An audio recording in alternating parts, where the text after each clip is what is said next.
Le monde en 2023. Nous sommes en 2023.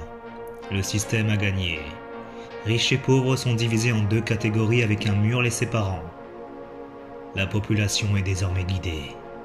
Leurs cerveaux sont paramétrés pour être dociles et obéissants.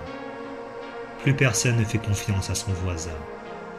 Le monde est devenu la peur de son prochain. La peur de changer, la peur de prendre des risques. Des patrouilleurs circulent et cherchent le moindre rebelle pour l'arrêter et parfois le tuer. Les gens sont pucés pour savoir où et quand ils sont en temps réel. Plus de la moitié de la planète a succombé à un virus.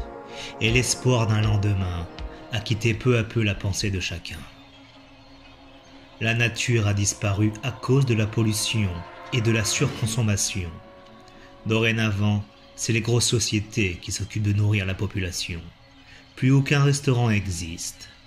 Cela a été remplacé par un seul et unique fast-food.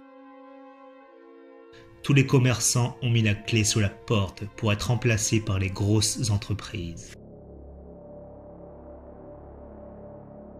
Le système a mis en place un couvre-feu quotidien et des interdictions de zones qui changent toutes les 4 heures pour chaque individu ayant un numéro attribué en fonction de la zone où il devra aller pour se promener. Tout cela pour empêcher le rassemblement des foules et éviter une rébellion. Le système a décrété en 2022 qu'une seule chaîne de télévision serait désormais attribuée. Une chaîne où ils y passent quasiment la même chose chaque jour jusqu'à minuit. Un programme relatant des ordres à suivre à 6h jusqu'à 8h. De 8h à 10h, c'est les publicités. De 10h à 13h, les informations. Et de 23h à minuit, c'est un écran noir. Mais une chose est à noter.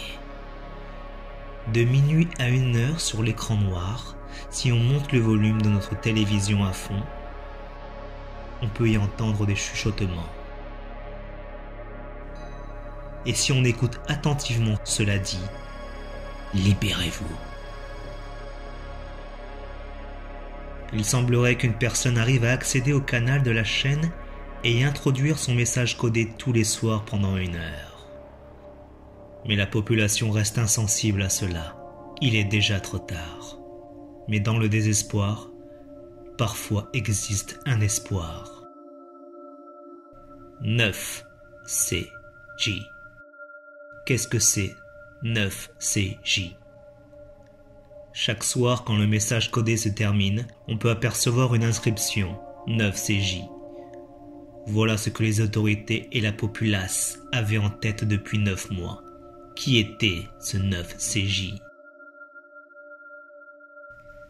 Il semblerait que cette personne soit une idée ou une volonté. Peut-être la volonté d'exister et de libérer les gens vers un éveil qu'on leur a toujours refusé. Le système n'a jamais voulu que les gens soient heureux par eux-mêmes, mais plutôt heureux grâce à la consommation et au matériel. Le monde était encore plus fermé à la recherche de l'affirmation de soi. Par exemple maintenant, c'est les robots qui ont l'air plus humains, et les humains qui sont désormais des robots. Chaque jour, le travailleur va dans son usine et y faire les mêmes gestes, et ce, depuis des années. Quand le travailleur rentre chez lui, son seul ami qu'il considère comme un conjoint est son téléphone portable, qui lui parle et qui lui demande ce qu'il veut jouer comme musique, ou s'il doit noter des rendez-vous. Lucas et Shaina, des jumeaux de 14 ans, dont les parents ont été tués pour rébellion après avoir tagué le mot « liberté » sur un mur, doivent désormais se débrouiller tout seuls. Le monde n'offre plus d'aide aux pauvres et les patrouilleurs les mettent à la rue sans savoir leur passé. Ces 2 enfants ont décidé de trouver ce fameux 9CJ. Au fond d'eux, ils espéraient que ce ne soit pas un coup du système pour manipuler l'espoir des faibles. Donc ils ont pris le peu de vivres qu'ils avaient et leur seul et unique ordinateur pour effacer leur présence des patrouilleurs. Les patrouilleurs sont des humains ayant accepté de devenir cyber-humains, c'est-à-dire qu'on a remplacé leur cerveau par des microprocesseurs et qu'ils sont désormais obéissants au système et n'ont aucun sentiment de pitié. Lucas était malade, il n'en avait plus pour longtemps, mais sa sœur veillait sur lui. 9CJ laissait souvent des indices dans les messages qu'il mettait en boucle, comme du morse. Chaque soir, pendant que le message était diffusé, on pouvait entendre des sons différents. C'était du morse. Shaina avait pratiquement perdu l'usage de sa main droite à cause d'une infection. Mais le jumeau avait une grande détermination. Pas après pas, c'était une souffrance perpétuelle, car la ville du côté des pauvres était infestée du virus, et les cadavres pourrissaient 24 heures sur 24. Personne n'aidait l'autre, et avec le changement de zone, c'était pratiquement un cauchemar. Seuls les travailleurs des usines pouvaient avoir une vie à peu près correcte, mais souvent, ils n'avaient pas de famille, car pour se reproduire, il fallait payer une énorme somme, et si les gens se reproduisaient sans autorisation, ils se faisaient arrêter et purger une peine à vie dans un endroit où on ne fait pas long feu. Cet endroit, c'était le laboratoire 658. Un laboratoire où on subissait des expériences jour et nuit. Personne survivait plus d'une semaine. Mais avec ces expériences, le système a pu trouver des sérums qui ont modifié le corps humain et pouvant régénérer les cellules. Et les riches ont pu en profiter et asseoir leur pouvoir pour très longtemps. Lucas ne pouvait plus suivre sa sœur. Il était pratiquement mort, mais une lueur d'espoir était dans son regard. Cet espoir, c'était d'avoir la quiétude, de ne pas mourir sans avoir eu un instant de paix et de joie. Shaina comprit directement que c'était la fin. Mais elle voulut l'aider à terminer son chemin. Soudain, un patrouilleur arriva. Les deux enfants se cachaient derrière une benne à ordures remplie de ferraille. Le patrouilleur les avait repérés. C'était trop tard pour les jumeaux. Ils n'avaient plus de force pour fuir. Le patrouilleur allait en terminer avec eux en sortant une arme à feu. Mais à cet instant même, le patrouilleur baissa son arme. Il prit les enfants et partit avec eux. Avait-il un fond d'humanité qui restait dans son cerveau ? La nuit passa. Lucas se réveillait tout assommé de fatigue et il remarqua que sur ses bras il y avait des fils reliés à une batterie bêta. C'est une batterie qui remplaçait les antibiotiques. Il cria le nom de sa sœur et Shaina arriva vers lui et lui dit de se taire et qu'il était chez le patrouilleur. Elle dit qu'il refuse d'enlever son masque. Lucas était étonné de voir que son état s'était surtout amélioré. Le patrouilleur se mit devant les deux enfants et enleva son casque. Il avait un visage froid, pas d'expression et une lumière qui clignotait sur son œil gauche. Puis il ouvrit la bouche pour dire un mot, 9CJ. Les jumeaux étaient remplis de joie en entendant ce mot. L'espoir s'animait sur leur visage. Puis le patrouilleur les prit et les emmena dans un nouveau lieu.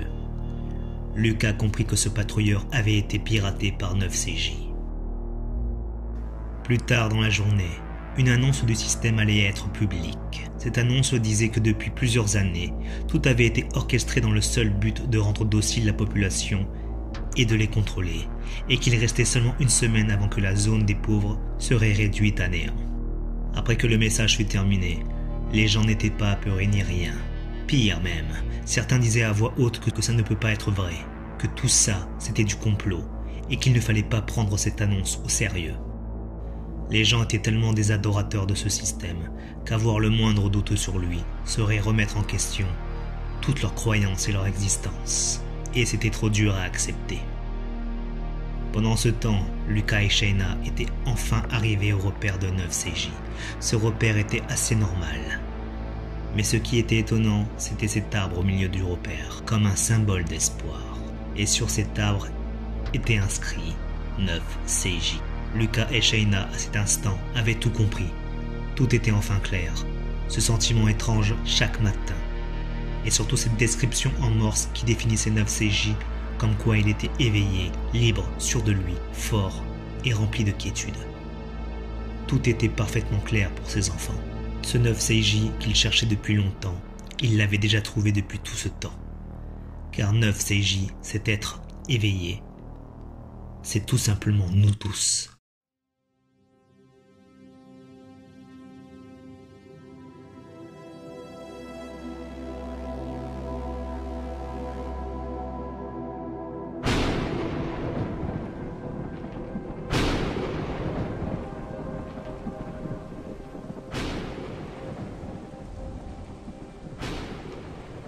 J'espère que cette histoire t'a fait réfléchir. Si tu as aimé, laisse un commentaire et peut-être que je ferai un jour une suite ou une histoire différente. Abonne-toi mon guerrier et ma guerrière et surtout oublie jamais la légende.